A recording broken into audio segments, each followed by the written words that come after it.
Hello friends, welcome to my channel. तो देखिए, आज का 60वीं से 62वीं यूपीएससी प्रीलिम्स हिस्ट्री का प्रीवियस क्वेश्चंस का वीडियो मैं लेकर उपस्थित हूँ। तो चलिए शुरू करते हैं आज का वीडियो। तो जो भी हमारे चैनल पे नए हैं, आप चैनल को सब्सक्राइब कर सकते हैं यदि आपको कंटेंट बेहतर लग रहा हो तो, ठीक है ना। तो चलिए आइए, निम्न में से किस हड़प्पाकालीन स्थल से हल्का टेराकोटा प्राप्त हुआ? धौलावीरा, बनावली, कालीबंगा, लोथल। और पांचवा ऑप्शन, उपरोक्त में से कोई नहीं, उपरोक्त में से एक से अधिक। तो आंसर होगा ऑप्शन बी, बनावली।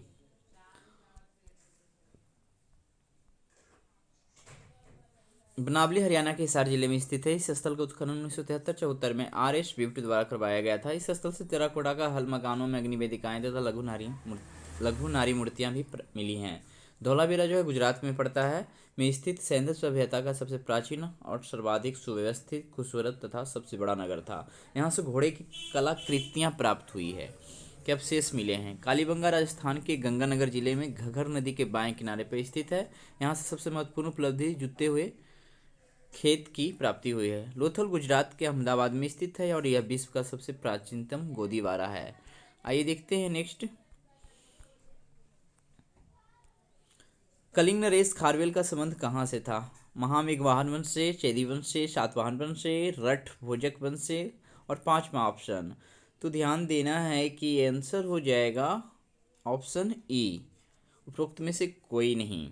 तो देखते हैं डिस्क्रिप्शन, आखिर कलिंग नरेश खारवेल का संबंध कहाँ था।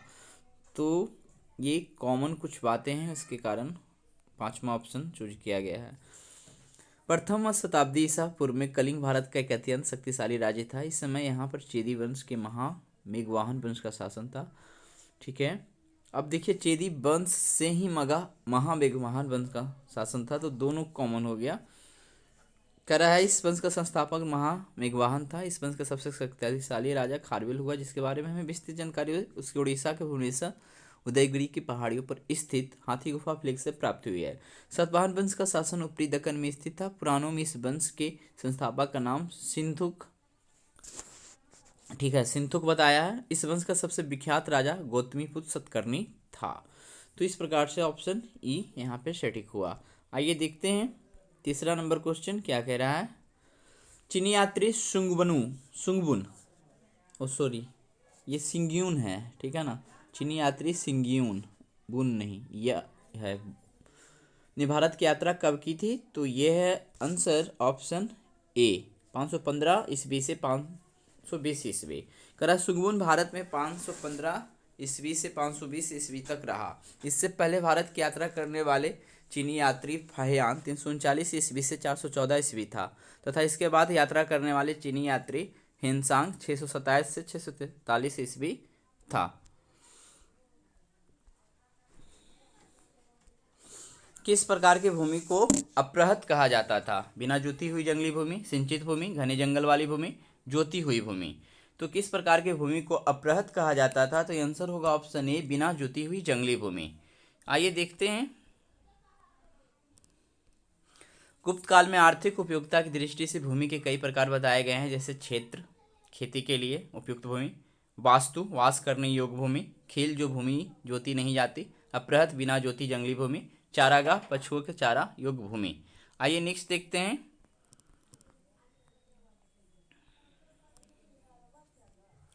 उदंतपुरी शिक्षा केंद्र निम्न में से किस राज्य में अवस्थित था?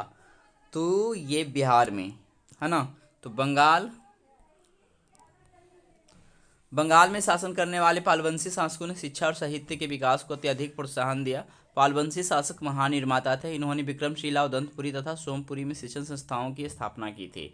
इनमें विक्रमशिला तो कालांतर में विश्वविद्यालय का स्थान ग्रहण कर ख्याति प्राप्त अंतर्राष्ट्रीय विश्वविद्यालय बन गया था। आइए नेक्स्ट देखते हैं।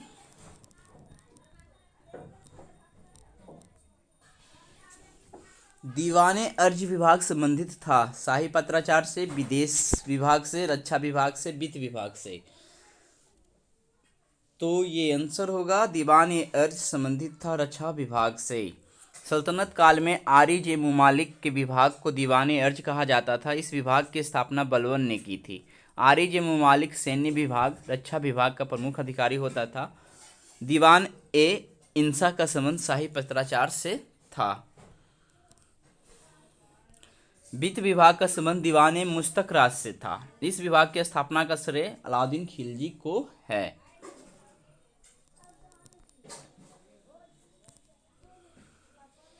बहमनी राज्य का संस्थापक कौन था? तो ये आंसर होगा ऑप्शन ए अलाउद्दीन हसन। बहमनी राज्य की स्थापना 1347 ईस्वी में अबुल हसन मुजफ्फरपुर अलाउद्दीन बहमन शाह ने की थी। वह आरंभ में एक ब्राह्मण गंगू का नौकर था। बहमन शाह एक योग्य शासक था। उसने गुलबर्गा को अपनी राजधानी बनाया तथा उसका नाम अहमदाबाद रखा। उसका राज्य 4 सूबों में बटा था।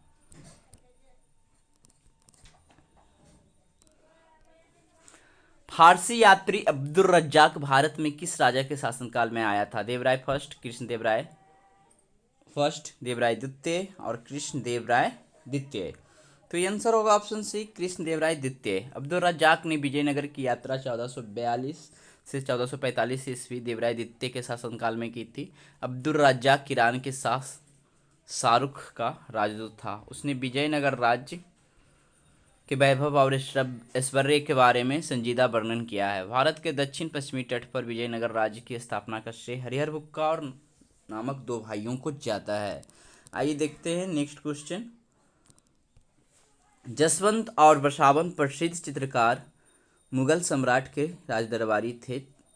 तो किस मुगल सम्राट के राजदरबारी थे? जसवंत और बसावन, है ना?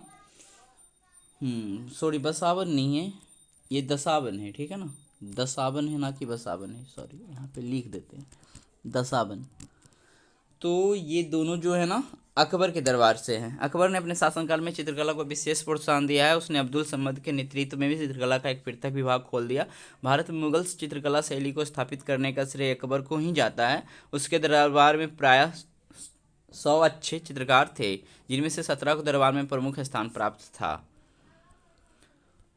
इन चित्रकारों में अब्दुल समद, मीर सैयद अली, फरुख बेना, जमशेद, जसवंत और दसावन प्रमुख थे। आइए नेक्स्ट देखते हैं।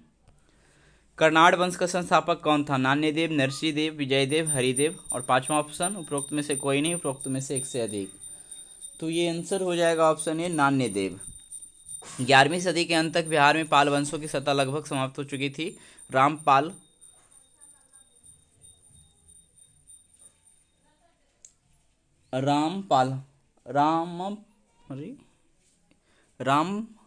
पापल, ये नाम ही है बुक में लिखा हुआ, चलिए, के शासनकाल में 1097 से 1098 में तिरहुत के कर्नाट राज्य का उदय हुआ, जिसका संस्थापक नान्यदेव एक महान शासक था। इसका शासनकाल 1098 से 1133 ईस्वी तक था। इसकी राजधानी सिमरावगढ़ थी, जो अब नेपाल की तराई के पूर्वोत्तर क्षेत्र में स्थित था।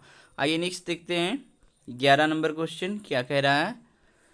कह रहा है बिहार का प्रथम मुस्लिम विजेता कौन था? तो ये आंसर है बख्तियार खिलजी। बिहार का प्रथम मुस्लिम विजेता बनने का श्रेय इख्तियारुद्दीन मोहम्मद इब्ने बख्तियार खिलजी को जाता है।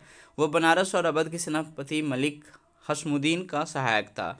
बख्तियार खिलजी की बिहार में पहली महत्वपूर्ण सफलता उदंतपुरी बिहार या बिहार शरीफ की विजय थी, जो 1198 ईस्वी में प्राप्त की थी। बख्तियार खिलजी औपचारिक रूप से कुतुबुद्दीन ऐबक के अधीन शासन करता था। आइए नेक्स्ट देखते हैं। राजनीति रत्नाकर के लेखक हैं चंद्रेश्वर, विद्यापति, ज्योतिरेश्वर, हरिब्रह्मदेव।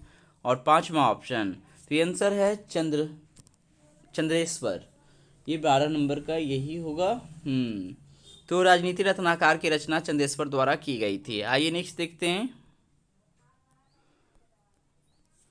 उद्वंत प्रकाश का लेखक है मौलिक कवि, बौद्धराज, परमाल, विद्यापति। उपरोक्त में से कोई नहीं, उपरोक्त में से एक से अधिक। तो उद्वंत प्रकाश के लेखक जो है ये है मौलिक कवि। आइए नेक्स्ट देखते हैं। नालंदा बिहार का विध्वंस किया था? बख्तियार खिलजी, कुतुबुद्दीन ऐबक, मोहम्मद बिन तुगलक, अलाउद्दीन खिलजी। और 5वां ऑप्शन, तो ये आंसर होगा बख्तियार खिलजी। नालंदा बिहार का विध्वंस किया था बख्तियार खिलजी ने। तो नालंदा प्राचीन काल से शिक्षा व ज्ञान का केंद्र रहा है। इसकी स्थापना 5वीं सदी में कुमारगुप्त ने की थी। 7वीं सदी तक यह विख्यात हो चुका था, विश्वविख्यात हो चुका था। लेकिन 12वीं सदी के अंत में बख्तियार खिलजी के आक्रमण स्वरूप यह ध्वंस हो गया। आइए नेक्स्ट देखते हैं। कर्नाड वंश का अंतिम शासक कौन था? कर्नाड वंश का संस्थापक पूछा जाता है तो वो नानी देव बड़े ही। अंतिम शासक श्याम सिंह। कर्नाड वंश का शासनकाल 1898 ईस्वी से 1325 ईस्वी तक रहा। इस वंश को स्थापित करने का श्रेय नानी देव 1098 से 1133 को है, जबकि इस वंश का अंतिम शासक नर हरि सिंह देव 1279 से 1325 ईस्वी था, जो कि एक समाज सुधारक था। उसी के समय से पंजी प्रबंध का विकास हुआ। स्मृति और निबंध संबंधी रचनाएं भी उसके काल में बड़ी संख्या में लिखी गई।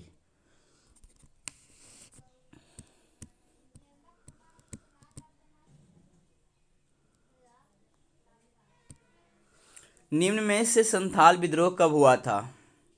तो ये सब ईस्वी है दोस्तों। तो ये आंसर हो जाएगा डी। 1855 से 56 के बीच संथाल विद्रोह हुआ था। विद्रोह बहुत प्रकार के विद्रोही युद्ध है, उससे रिलेटेड एक क्वेश्चन तो जरूर ही रहते हैं, तो वो देखते रहिए, ठीक है। संथाल विद्रोह 1855 से 56 ईस्वी में हुआ था। इसका प्रभाव मुख्यतः भागलपुर से लेकर राजमहल, वर्तमान में अब झारखंड में स्थित है, के सीमावर्ती क्षेत्रों में था। जमींदारों और साहूकारों के शोषण और अत्याचार, ठेकेदार द्वारा संथाल मजदूरों से बगारी कराने के साथ साथ पुलिस या प्रशासन की कठोर कार्रवाइयां आदि इस विद्रोह के कारण थे। इस विद्रोह का नेतृत्व सिंधु, कान्हू, भैरव और चांद नामक 4 भाइयों ने किया था, ठीक है। वहां पे कान्हू हो जाएगा, ठीक है। ये हो जाएगा। आइए देखते हैं 17 नंबर क्वेश्चन क्या कह रहा है। सुरेंद्र नाथ बनर्जी को किस वर्ष भारतीय सिविल सर्विस से हटाया गया था? तो ये आंसर है ऑप्शन ए, 1874 में उन्हें हटाया गया था। सुरेंद्र नाथ बनर्जी भारतीय राष्ट्रीय आंदोलन के प्रणेताओं में से एक थे। इन्होंने 2 बार ICS की परीक्षा उत्तीर्ण की थी। पहली बार इन्होंने 1869 ईस्वी में परीक्षा उत्तीर्ण की, लेकिन उम्र का विवाद होने के कारण इन्हें शामिल नहीं किया गया। दूसरी बार इन्होंने 1871 ईस्वी में परीक्षा उत्तीर्ण की, लेकिन भारतीय राजनीति को समर्थन के कारण 1877 ईस्वी में इन्हें ICS के अयोग्य घोषित करके हटा दिया गया था। ये नेक्स्ट देखते हैं। द्वैत शासन का जनक किसे माना जाता है? Lord Clive, Hector Munro, Lord Macaulay, Sir Lionel Curtis. तो आंसर होगा option D, Sir Lionel Curtis. द्वैत शासन प्रणाली के जनक सर लियोनियल कार्टिस को माना जाता है, जिन्होंने सर भूपेंद्र नाथ बसु के लिए एक सत्र में इस व्यवस्था का स्पष्टीकरण किया था। यह प्रणाली वर्ष 1919 के अधिनियम की सबसे मुख्य विशेषता थी, जिसके आधार पर प्रांतीय कार्यकारिणी परिषद को 2 भागों में विभाजित किया गया था। पहले भाग में गवर्नर तथा उसकी कार्यकारिणी के सदस्य तथा दूसरे भाग में गवर्नर तथा उसके मंत्रीगण थे। आइए देखते हैं। अरे 16 के बाद 19, चलिए बीच में 1-2 क्वेश्चन छूट गया है। 17, 18 2 क्वेश्चन। आइए देखते हैं।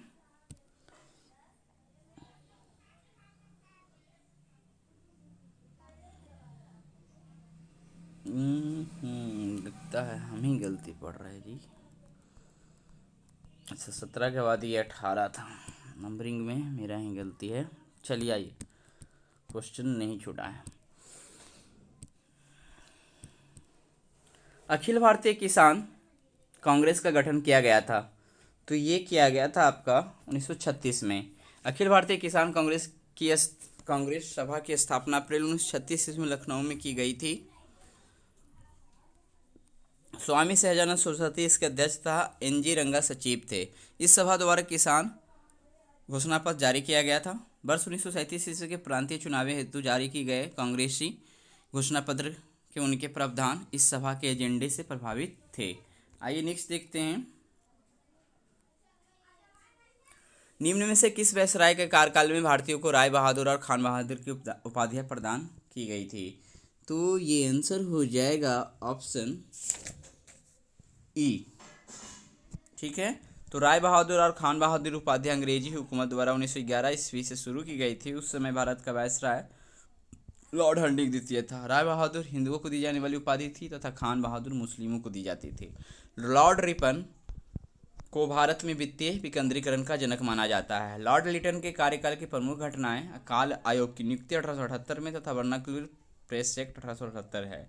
लॉर्ड मेयो के समय में 1971 में भारत की प्रथम जनगणना हुई थी। बिरसा को सोते हुए पकड़ा गया था। कब पकड़ा गया था? तो ये है आंसर ऑप्शन सी, 3 फरवरी 1900 को। बिरसा मुंडा को 3 फरवरी 1900 को चक्रधरपुर में जमकोपाई के जंगल से सोते समय उसके आदिवासी सेना के साथ गिरफ्तार कर लिया गया था। बाद में 9 जून 1900 को रांची जेल में उनकी मृत्यु हो गई थी। आइए नेक्स्ट देखते हैं।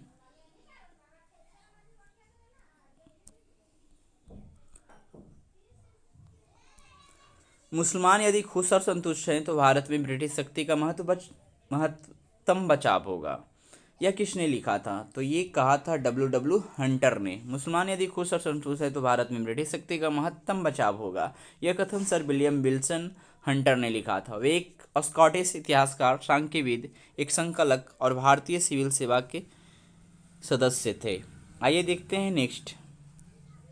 मुझे विश्वास है कि कांग्रेस अपने विनाश की तरफ जा रही है और मेरी यही बड़ी इच्छा भारत में रहते होगी कि इसके शांति पर प्रिय निधन के लिए इसका सहायक बनूं। यह किसने लिखा था?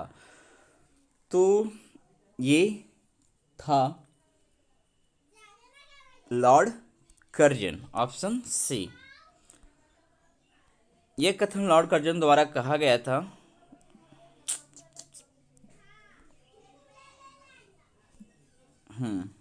आइए, यह कथन लॉर्ड कर्जन द्वारा कहा गया था। लॉर्ड कर्जन का भारत में 7 वर्ष का शासन शिष्टमंडल, भूलों तथा आयोग के लिए प्रसिद्ध है। कर्जन ने भारत को एक राष्ट्र मानने से भी इनकार कर दिया था। उसने कांग्रेस का मन का उद्गार निकालने वाली संस्था की संज्ञा दी थी। उसके शासनकाल जो है 1899 से 1905 में विभिन्न कानूनों जैसे कार्यकाल गोपनीय अधिनियम, भारतीय विश्वविद्यालय अधिनियम तथा कलकत्ता कॉरपोरेशन अधिनियम से भारतीय क्षीण हो गए थे। आइए नेक्स्ट देखते हैं। 1936 ईस्वी में लखनऊ में अखिल भारतीय किसान सभा का प्रथम अध्यक्ष किसे चुना गया था? तो ये आंसर होगा ऑप्शन सी, स्वामी सहजानंद सरस्वती। अखिल भारतीय किसान कांग्रेस तथा कांग्रेस सभा की स्थापना अप्रैल 1936 में लखनऊ में की गई थी। स्वामी सहजानंद इस सभा के अध्यक्ष तथा एनजी रंगा सचिव चुने गए थे। 1936 ईस्वी का सम्मेलन फैजपुर में आयोजित हुआ था। आइए देखते हैं। लंदन में 15 मार्च 1940 को सर माइकल ओडायर को गोली से मारा गया। किसके द्वारा? तो उद्यम सिंह द्वारा। आइए नीचे कुछ है डिस्क्रिप्शन कर रहा है। उद्यम सिंह जो है माइकल ओडायर की गोली मारकर हत्या की। Madan Lal Dhingra, colonel William Curzon बाइली की हत्या की। मनदेयम पार्थ सारथी और त्रिमल आचार्य जो है कम्युनिस्ट पार्टी की स्थापना करने में सहयोग दिया था। बी.डी. सावरकर 1899 में मित्र मेला तथा 1904 में हमने भारत की स्थापना किया था। तो ये सब सारे पॉइंट इंपॉर्टेंट है और छिटपुट पूछा ही ज़्यादा रहता है। आइए नेक्स्ट देखते हैं। 1919 में जब मॉन्टेग्यू चेम्सफोर्ड अधिनियम पास हुआ तब इंग्लैंड का प्रधानमंत्री कौन था? तो ये आंसर होगा ऑप्शन ए, लॉर्ड जॉर्ज। 1919 में मॉन्टेग्यू चेम्सफोर्ड अधिनियम पास होने के समय इंग्लैंड का प्रधानमंत्री लॉर्ड जॉर्ज था। 1921 ईस्वी में इसे क्रियान्वित किया गया जब मॉन्टेग्यू उस समय भारत के सचिव और चेम्सफोर्ड वायसराय थे। आइए देखते हैं। समाजवाद का समर्थक कौन था और 1933 में ब्रिटिश शासन देसी राज्यों, जमींदारवाद और पूंजीवाद को खाट फेंकना चाहता था? तो ऑप्शन बी होगा जवाहरलाल नेहरू।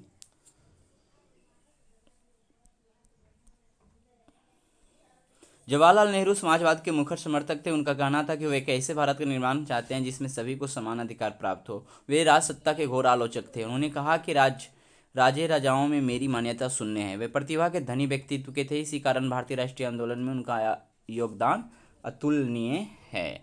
आइए नेक्स्ट देखते हैं। अखिल भारतीय फॉरवर्ड ब्लॉक की स्थापना के लिए सुभाष चंद्र बोस से कौन जुड़े और आईएनए आंदोलन के साथ भी जुड़े रहे? तो आंसर होगा ऑप्शन सी, शिलभद्र याजी। अखिल भारतीय फॉरवर्ड ब्लॉक की स्थापना तथा आईएनए आंदोलन से जुड़ने वाले व्यक्ति शिलभद्र याजी थे। ठीक है, पाजी नहीं याजी ही होना चाहिए। जयप्रकाश नारायण का संबंध गांधीवादी आंदोलनों से था जो असहयोग से लेकर स्वतंत्रता पश्चात तक उन्हीं के आदर्शों को सजोते रहे थे। आइए नेक्स्ट देखते हैं। भारतीय क्रांति की जननी किसे कहा गया है? तो ये आंसर होगा मैडम भिखाजी कामा Rustam, option D. Madam Bhikaiji कामा रुस्तम कामा को भारतीय क्रांति की जननी कहा गया है। इन्होंने फ्रांस में एस.आर. राणा के साथ मिलकर आतंकवादी गतिविधियों को जारी रखा था। प्रथम विश्व युद्ध के समय फ्रांस और इंग्लैंड में मित्रता हो जाने के कारण उन्हें ज़्यादा सफलता प्राप्त नहीं हुई है। आइए नेक्स्ट देखते हैं। ब्रिटिश हाउस ऑफ कॉमन्स में चुने जाने वाले दादा भाई नौरोजी प्रथम भारतीय थे जिन्होंने इस दल की टिकट पर चुनाव लड़ा था। तो आंसर होगा उदारवादी दल। दादा भाई नौरोजी ब्रिटिश संसद के लिए 1892 ईस्वी में लिबरल पार्टी के टिकट पर चुने गए थे। इन्होंने अपना काफ़ी समय इंग्लैंड में बिताया, वहां रहकर इन्होंने भारत की आज़ादी के लिए जनमत तैयार करने की कोशिश की। 1866 ईस्वी में इन्होंने लंदन में ईस्ट इंडिया एसोसिएशन को गठन किया था। इसका उद्देश्य भारत के लोगों की समस्याओं और मांगों से ब्रिटेन को अवगत कराना था। आइए नेक्स्ट देखते हैं, स्वराज दल की स्थापना किसके सफलता के बाद हुई थी? तो ये है असहयोग आंदोलन के सफलता के बाद। स्वराज दल की स्थापना असहयोग आंदोलन के असफल होने के बाद 1923 ईस्वी में हुई। इसकी स्थापना का श्रेय CR दास तथा मोतीलाल नेहरू को है। इनका मानना था कि राष्ट्रवादी आंदोलनकारी विज्ञान परिषदों का बहिष्कार बंद कर दें तथा व्यवस्थापिका सभाओं में जाकर सरकारी प्रस्तावों का विरोध और सरकारी मशीनरियों के कार्यों में रुकावट डालने का प्रयास करना चाहिए। चिटगांव सशस्त्र छापामारी की योजना बनाई गई थी। तो ये आंसर होगा सूर्यसेन के द्वारा। सूर्यसेन ने अपने सहयोगियों अनंत सिंह, गणेश घोष तथा लोकीनाथ बाउल के साथ मिलकर 1930 ईस्वी में चिटगांव शस्त्रागार लूट की योजना बनाई थी। उन्होंने 1930 ईस्वी में ही इंडियन की चिटगांव शाखा के 65 क्रांतिकारियों के साथ मिलकर कब्जा किया और वहां राष्ट्रीय झंडा फहराया था। तो सूर्यसेन ने असहयोग आंदोलन में सक्रिय भूमिका निभाई थी। आइए देखते हैं, क्रांतिकारी गतिविधियों के साथ कौन सी पत्रिका जुड़ी हुई नहीं थी? तो ये है यंग इंडिया, क्रांतिकारियों से जुड़ी हुई नहीं थी। कुछ और है इनके संस्थापक, ये सब देखते हैं। कह रहा है कि संध्या जो है वीरेंद्र कुमार घोष एवं भूपेंद्र नाथ दत्त द्वारा, इसके संपादक का नाम, ये संस्थापक। युगांतर विपिन चंद्र पाल।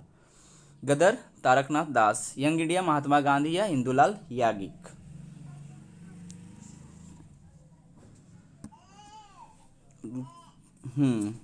करा इन 4 पत्रिकाओं में यंग इंडिया का क्रांतिकारी गतिविधियों से कोई संपर्क नहीं था। आइए नेक्स्ट देखते हैं, भारतीय राष्ट्रीय कांग्रेस की पूर्ववर्ती थी तो इंडियन एसोसिएशन ऑफ, रुक जाइए, कोलकाता। ठीक है, ये कोलकाता था। ऐसे ऑप्शन में सिर्फ इंडियन एसोसिएशन ही है, ठीक है, लेकिन डिस्क्रिप्शन में है इंडियन एसोसिएशन ऑफ कलकत्ता की स्थापना 1876 ईस्वी में हुई। ठीक है, में हुई सिर्फ है। इसका प्रमुख नेता सुरेंद्र नाथ बनर्जी। ठीक है, ये सुरेंद्र नाथ बनर्जी एवं आनंद मोहन बोस थे। यह भारतीय राष्ट्रीय कांग्रेस की पूर्ववर्ती संस्थाओं में से एक था। यहाँ सुरेंद्र नाथ बनर्जी हो जाएगा। आइए नेक्स्ट देखते हैं, 1929 ईस्वी में खुदाई खिदमतगार को किसने संगठित किया था? तो ये होगा आंसर अब्दुल गफ्फार खां। ठीक है, तो खान अब्दुल गफ्फार खान ने 1929 ईस्वी में खुदाई खिदमतगार नामक स्वयंसेवी संगठन की स्थापना की थी। इसे लाल कुर्ती संगठन के नाम से भी जाना जाता था। खुदाई खिदमतगार ने पठानों की राष्ट्रीय एकता का नारा बुलंद किया तथा साम्राज्यवादी शासन के खिलाफ आंदोलन संगठित किया। इस संगठन ने अहिंसा के सिद्धांत को सर्वोपरि मानते हुए राष्ट्रीय स्वतंत्रता आंदोलन में महत्वपूर्ण भूमिका निभाई। कैबिनेट मिशन भारत में आया था, तो ये आया था, यहाँ पे डेट सही नहीं है, ये हो जाएगा कैबिनेट मिशन 24 मार्च 1946 को भारत या दिल्ली पहुंचा। इस शिष्टमंडल में ब्रिटिश कैबिनेट के 3 सदस्य लॉर्ड पैथिंग लॉरेंस भारत सचिव, सर स्टॉफर्ड क्रिप्स व्यापार बोर्ड के अध्यक्ष तथा एबी अलेक्जेंडर नौसेना मंत्री थे। इस मिशन को विशिष्ट अधिकार दिए गए थे तथा इसका कार्य भारत को शांतिपूर्ण सत्ता हस्तांतरण के लिए उपायों एवं संभावनाओं को तलाशना था। उपरोक्त दिए गए विकल्पों में से कोई भी उत्तर सही नहीं है ना, इसीलिए ऑप्शन ये हुआ था। तो ये आंसर में याद रखना है। तो चलिए, आज का टॉपिक पूरा हुआ। अब मिलते हैं कल के वीडियो में।